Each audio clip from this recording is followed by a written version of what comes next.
Se habla desde China, una alerta mundial, un nuevo virus que afecta las vías respiratorias y se habla además de miles de pacientes internados, de una preocupación que podría ser mundial.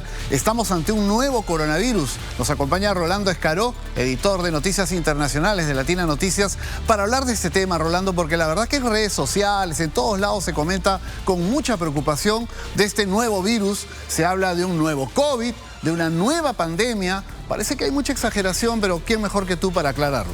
Así es, Pedro. ¿Qué tal? ¿Cómo estás? Buenos días. Buenos días. En realidad se está magnificando un brote de enfermedades respiratorias en China. Estamos hablando de una enfermedad conocida como metaneurovirus. En realidad sí hay aumento de contagios de esta enfermedad, pero hay que tener en cuenta en qué contexto ocurre.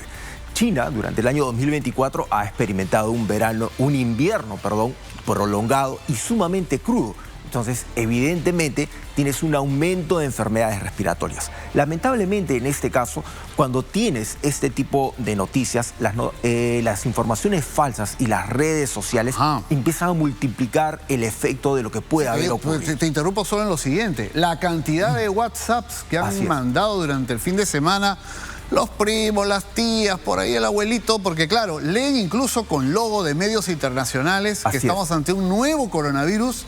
Pero tú nos dices que no es así. No es así. La Organización Mundial de la Salud, en efecto, ha descartado que se trate de una nueva pandemia, que haya un nuevo confinamiento. Incluso ya se ha hablado de un nuevo coronavirus, otra vez una pandemia, etcétera, lo cual es totalmente falso. Hay colapso en aeropuertos.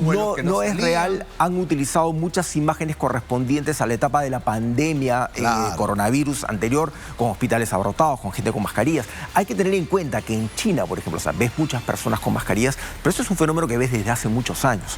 ¿Por qué? Porque ya es una política del gobierno, una política sanitaria del gobierno, que cuando una persona tiene alguna enfermedad respiratoria o enfermedad X, está obligada a utilizar una mascarilla, porque tienes mucha cantidad de habitantes. China es un país que tiene más de 1.000 millones de habitantes, casi 1.500 millones de habitantes, y es una regla ya establecida dentro de las autoridades sanitarias. Las autoridades sanitarias lo establecen, que si estás con alguna enfermedad o te sientes mal, tienes que salir a la calle con mascarilla. Si utilizas el metro, el sistema de transporte público, vas a un lugar donde hay mucha gente, además, tienes que utilizar mascarilla para evitar que propagues esa enfermedad. Ahora, no hay que olvidar una medida coherente, ¿no? Incluso has comentado en reiteradas oportunidades, Rolando, en tus bloques internacional, la gripe muta año a año. Es decir, cada año tenemos nuevas cepas que desarrolla el ser humano, pero que son convenientemente atajadas, controladas. Aquí ha habido un aumento de contagios producto de un tema estacional. Fin de año, allá no se celebra la Navidad como acá, pero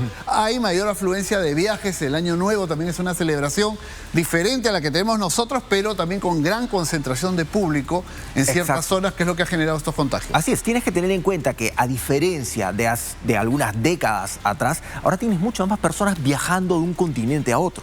Antes era muy raro, estoy hablando de hace unos 40 años, que conozcas personas que han estado en China, que han estado en Europa, etc. Sin embargo, ahora es frecuente. Muchas personas viajan de un lugar a otro por temas laborales, por temas de visita, etc. Hay que tener en cuenta, por ejemplo, que aquí en nuestro país nosotros hemos atravesado también un fenómeno parecido el año pasado. El MINSA, de hecho, ha atendido más de 1,5 millones de pacientes por diferentes enfermedades respiratorias. O sea, también hemos tenido un aumento considerable de enfermedades respiratorias, derivado de condiciones climáticas, derivado de alergias, en muchos casos de automedicación. Entonces, hay diferentes factores que tienen que ver con esto. Ahora, hay un comunicado que precisamente ha publicado el Ministerio de Salud para dar tranquilidad, para utilizar la información real, no dejarnos llevar por lo que aparece en los WhatsApp, la gente que me envía a mí también mucha esta noticia, que es cierto, es verdad, pues Rolando lo está aclarando. Y en nuestra web tenemos también información, Rolando, donde se ha comentado. El Ministerio de Salud descarta riesgo de nueva pandemia ante incremento de casos de IRAS en Lima. Las IRAS son las enfermedades respiratorias. Así es, ¿no? Así es. Como te estaba mencionando, ¿hay un aumento de enfermedades respiratorias en China? Sí, pero esto es debido a un invierno prolongado, mucho más crudo, algo que hemos experimentado nosotros también aquí. Aquí en el Perú también hemos tenido un aumento de enfermedades respiratorias considerable. O sea, se ha superado lo que ocurría en el 2023, lo que ocurría anteriormente. O sea, no estoy hablando de épocas de pandemia, pero hasta el año pasado hemos superado, al menos el 2024 lo ha superado ampliamente, con más de 1,5 millones de atenciones de ese tipo de enfermedades. Bueno, por ese lado nos quedamos más tranquilos, Rolando. El Ministerio de Salud también ha precisado, ha insistido, hay que lavarnos las manos, si estamos resfriados, usemos una mascarilla, si tenemos que estornudar, cubrámonos, como ya tantas veces nos han dicho. Sobre todo no automedicarse. No automedicarse, muy importante.